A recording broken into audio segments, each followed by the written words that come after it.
আসসালামু আলাইকুম। মাজার ভাঙা নিয়ে কথা বলতে চাইছিলাম না, কারণ এ নিয়ে জ্ঞানী গুণী বিজ্ঞ আলেম ওলামারা কথা বলবে। কিন্তু এখন আবার এইমাত্র একটা ভিডিও দেখলাম যে একজন নারীকে পিটাইতেছে একজন প্রস্টিটিউট বা পতিতে ভিত্তি করে ঢাকা শহরের ভিতরে এরকমের একজন নারী, যাকে এক আপনার বলে আর কি, এক দাড়িওয়ালা টুপিওয়ালা লোক একটা লাঠি নিয়ে তারপর ঢাকা শহরের ভিতরে সে দৌড়ে দৌড়ে তাকে পিটাইতেছে আর বলতেছে, আর আসবি আসবি, থাকবি থাকবি, কাজ করে রাখা। ওই নারীকে বলতেছে বাসা বাড়িতে কাজ কর, বাসা বাড়িতে কাজ করে রাখা, এই পতিতাবৃত্তি করিস না, এজন্য তারা পিটাইতেছে। মানে ঢাকা শহরের ভিতরে একজন নারীকে পিটুনি দিতেছে এবং মানে সারা মানুষজন দেখতেছে। এরকমের আর কি পরিবেশ। এবং মাজারে যে ঘটনাগুলো ঘটলে আপনারা দেখলেন যে একেবারে মাজার ভাঙিয়া চুরে আসে জায়গায় যে মানসিক অত্যাচার, নির্যাতন, নিপীড়ন, একেবারে বিষয়টা খুবই খারাপ, মানে পরিস্থিতি খুবই খারাপ। রাষ্ট্রীয়ভাবে বিভিন্ন পদক্ষেপ নিয়ে তারপর জিনিসটা কন্ট্রোল করা হইতেছে। তো এই রকমের পরিস্থিতিতে এখন আসেন আসলে ইসলাম কি বলে। আপনাকে কি ইসলাম এই অধিকারটা দেশে যে একজন নারী পতিতাবৃত্তি করলে তাকে আপনি পিটুনি দিতে পারবেন? এই অধিকার আপনাকে দিছে কিনা? এটা তো ব্যক্তি স্বাধীনতা। ব্যক্তি স্বাধীনতার ব্যাপারে কি বলেছে আল্লাহ তাআলা? কি আপনার যে ধর্ম, আপনার যে মতাদর্শ বা আপনার যে ইচ্ছা, সেটিকে আপনি অন্যের উপর চাপাই দিতে পারেন কিনা? এই স্বাধীনতা ইসলাম আপনাকে দিছে কিনা? সে পতিতাবৃত্তি করে জীবিকা উপার্জন করে, আপনি যদি তাকে সৎ পথে আনার যদি আপনার ইচ্ছা থাকে বা আপনি যদি তাকে আনতে চান, তাহলে আপনি তাকে বিবাহ করেন। সেটা তো সে করবে না। এবং কি দেখা যায় ওই যে লোক পিটাইছে তার বিবাহ করার সক্ষমতা আছে, বরং তার টাকা পয়সা ভালো আছে, তার স্ত্রী একটা। ইসলাম কি বলে? আপনি যদি একটা স্ত্রীকে খাওয়াই পরে যদি আপনি আর একটা নারীর ভরণ পোষণ দিতে পারেন, তাকেও বিবাহ করতে পারেন আপনি। তো আপনি এই পতিতাবৃত্তি যে নারীটা করতেছে তাকে বিবাহের প্রস্তাব দিয়ে তাকে বিবাহ করেন। ইসলাম কিন্তু এটাই বলে। অথবা আপনি ইসলামের দাওয়াত দিয়ে তার ভিতরে ইসলাম ঢুকিয়ে তারপর উদ্ধৃত করতে হবে। আপনি লাঠি নিয়ে তারপর লাঠি পেটা শুরু করছেন। ও আজকে লাঠি পেটা খাইয়ে গেছে না, ও তো এখন হয়তো মনে করেন 500 টাকা একটা কাজ করে। ও লাঠি পেটা খাইয়ে যে পরিমাণে লাঠির বাড়ি খাইছে, ওর তো কালকে ওষুধ কিনতে হইবে। এবং ওষুধ কিনা আর টাকা জোগানোর জন্য ও দেখবেন কালকে থেকে 100 টাকায়ও কাজ করবে। তো তারপরে হইল কি, হিতের বিপরীত হইল, তাই না? তো ইসলাম আসলে যেটা বলে, আপনি এইভাবে লাঠি পেটা করে তারপর আপনি এই কাজ করতে পারবেন, এই কাজ দূর করতে পারবেন না। আপনাকে ইসলামের মনোভাব, ইসলামের যে আদর্শ, সেটা বাচ্চা থেকে আপনার ছেলে মেয়ের ভিতরে ঢুকাই দিতে হবে। এবং সেটাও যদি পরবর্তীতে যাইয়া যদি কোনোভাবে এরকমের অবস্থা হয়, তাহলে আপনাকে কি করতে হবে? আপনার জায়গা থেকে আপনি কি পদক্ষেপ নিতে পারেন, তার কি পরিমাণ সাহায্য সহযোগিতা করতে পারেন। আপনি যদি তাকে বিবাহ করতে পারেন করেন, অথবা আপনি কি করতে পারেন, আপনি যদি তার জন্য একটা ভালো কাজ আপনি জোগাড় করে দিতে পারেন, সেইটা দেন। এই কাজ তো আপনি করলেন না, আপনি কি করলেন? লাঠি পেটা করলেন। তো গেল এই বিষয়। এখন আসেন মাজারের বিষয়। আপনি এই যে ভারতীয় উপমহাদেশে, ভারত, পাকিস্তান, আফগানিস্তান, কাজাকিস্তান, তারপর আপনার এই যে আপনার এই অঞ্চলটায় ইসলাম প্রচার হয়েছে সুফিদের মাধ্যমে, পিরাউলিয়াদের মাধ্যমে। এটা আপনার অস্বীকার করার সুযোগ নাই। আপনি আমি হিন্দু থাকতাম, কথা স্রেফ ভাই, সোজা সাপটা কথা, আপনি আমি হিন্দু থাকতাম, আপনি আমি মুসলমান হইতাম না পিরাউলিয়া না আইলে। বরংস মহানবী হযরত মুহাম্মদ সাল্লাল্লাহু আলাইহি সাল্লামের প্রতিনিধি হিসেবে এই অঞ্চলে পিরাউলিয়ারা কাজ করছে। পিরাউলিয়ারা আসছে বিদয়ী এই অঞ্চলের মানুষ, আপনি আমি আজকে মুসলমান। এটা অস্বীকার করার কোনো সুযোগ নাই। তো সেই জায়গা থেকে মাজার হইল পিরাউলিয়াদের দরবার, সেখান থেকে ইসলাম প্রচারিত হয়েছে এই অঞ্চলে। তো সেখান থেকেই দেখবেন ওই মাজারের পাশাপাশি তারপর কি মসজিদ গড়ে উঠছে। ওই মাজারের পাশাপাশি আপনার মাদ্রাসা গড়ে উঠছে। তো আগে মাজার ছিল, আগে পিরাউলিয়াদের পর তাদের মাজার, সেই মাজারের পর মসজিদ, মাদ্রাসা, কাছাকাছি খানকা, এগুলো কিন্তু আগেকার সময়ে এই মাজার কেন্দ্রিক ছিল, মাজারের আশেপাশেই ছিল। এখন হয়তো আপনি দেখতে পাইতেছেন যে এখানে একটা মাদ্রাসা আছে, কোনো মাজার নাই, এখানে একটা মসজিদ আছে, কোনো মাজার নাই। কিন্তু বাস্তবতাটা তো এইটা। এখন মাজারকে আমরা কতটুকু সম্মান করব, পিরাউলিয়াদের মাজার, সেটা সংরক্ষণ করতে পারি, সেটা দেখে শুনে রাখার দায়িত্ব আমাদের। এখন সেখানে যদি শিরক হয়, সেইটা আপনি কিভাবে দূর করবেন? সেটাকে এভাবে লাঠি পেটা করে দূর করবেন? এই অধিকার আপনাকে কি দিছে?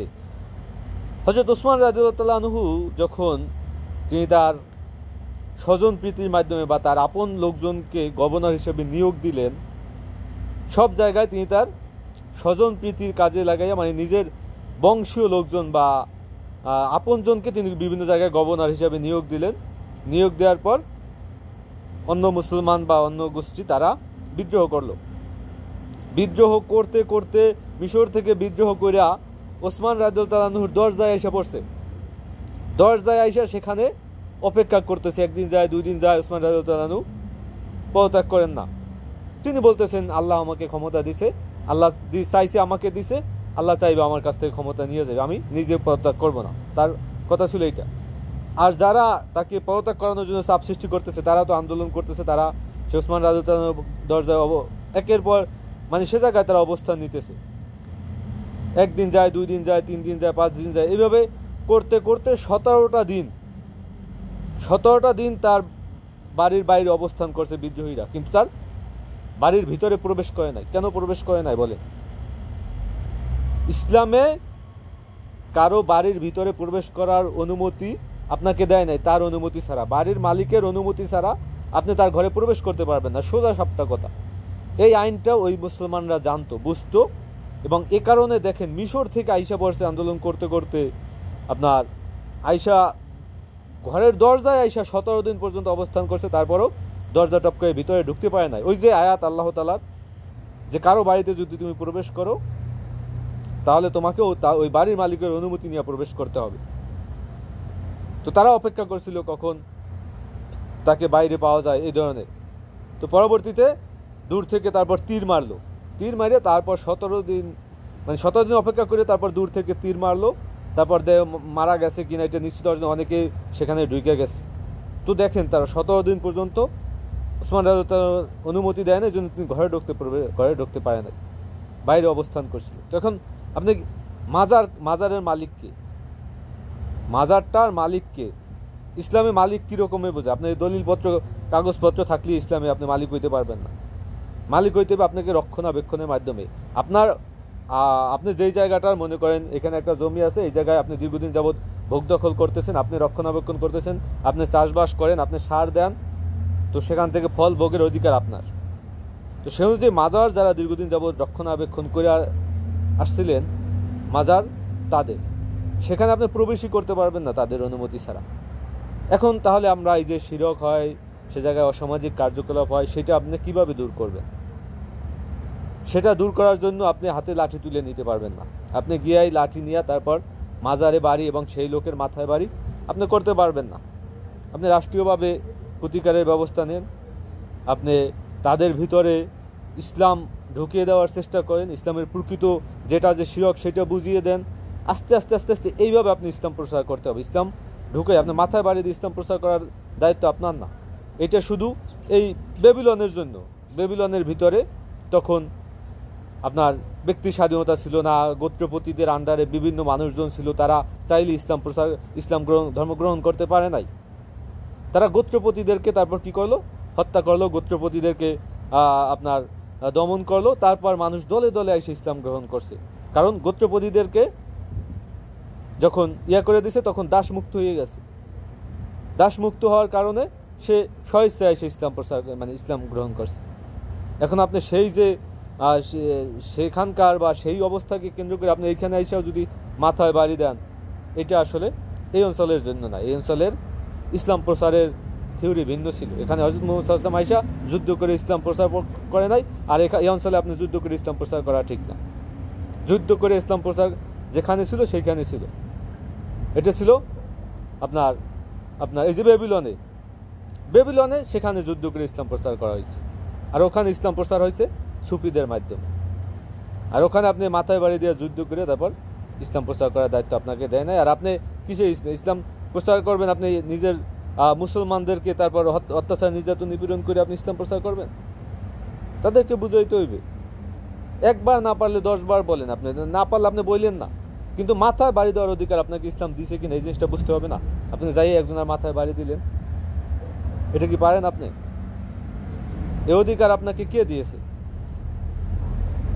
এই অধিকার আপনাকে দেয় না। বরঞ্চ ইসলাম আরও ব্যক্তি স্বাধীনতায় বিশ্বাস করে। ব্যক্তি স্বাধীনতা কি, এটা সর্বপ্রথম ইসলাম প্রতিষ্ঠা করছে। যখন এই যে আপনার দাস দাসীরা ছিল, দাস দাসী প্রথা ছিল, দাস দাসী মুক্ত করছে হযরত মুহাম্মদ সাল্লাল্লাহু আলাইহি ওয়াসাল্লাম। আইসা তারপরে দাস প্রথার বিলুপ্ত ঘটাইছে, দাস দাসী মুক্ত করে দিছে, যে দাসদেরকে মুক্ত করে দাও, তারপর তারা ইসলাম গ্রহণ করুক, তারপর তারা তাদের মতো করে জীবন চলাচল। অনেককে এই যে আপনার ওসমান রাদিয়াল্লাহু তাআলা যার নাম আমি বললাম, তাকে কি কত কত দাস দেশে মুক্ত করছে। তিনি ধনী খলিফা ছিলেন, অনেক দাস দাসী কিনে তারপর তিনি মুক্ত করে দিছে। তো ব্যক্তি স্বাধীনতা আপনাকে দিতে হবে, এটা ইসলাম দিছে, আপনাকে দিতে হবে। আপনি ইসলামের দাওয়াত দিবেন। মাথায় বাড়ি দিয়ে ইসলাম প্রচার করা এটা আপনার জন্য প্রযোজ্য না, বা আপনাকে সেই অধিকার দেয় নাই। তো এই কাজটা আসলে আমি ব্যক্তিগতভাবে মনে করি মাজার ভাঙা এটার পক্ষে আমি মোটেই না। আপনি সেখানে শিরক হইলে, সেখানে গাঁজা মদ অসামাজিক কার্যকলাপ হলে রাষ্ট্রীয়ভাবে ব্যবস্থা গ্রহণ করেন, রাষ্ট্রের আইন শৃঙ্খলা বাহিনী আছে, অথবা আপনি তাদের ভিতরে ইসলামী দাওয়াত দেন, তারপর আপনি করেন। একজন প্রস্টিটিউট দেখতেছেন রাস্তাঘাটে লাঠিপেটা করতেছে, তো সাহস থাকলে আপনি প্রস্টিটিউটকে বিবাহ করেন, আপনি সে পতিতাকে বিবাহ করেন, এইটুকু হ্যাডাম নাই। কারণ ওই যে ঘরে গেলে বউয়ের মায়ের খাইতে হইব, এই হ্যাডাম নাই। এই জন্য কি সে অন্যের নিজের বউরও মনে হয় পিটায় নাই কোনো দিন, ঠিক আছে? নিজের বউরে গায়ে হাত দেওয়ার সাহস পায় না, রাস্তাঘাটে আইসা সে অন্য এক নারীর সাথে সে পতিতা বিদায় তার পিটাপিটি শুরু করছে, আর আমরা তাকে বাহবা দিতেছি।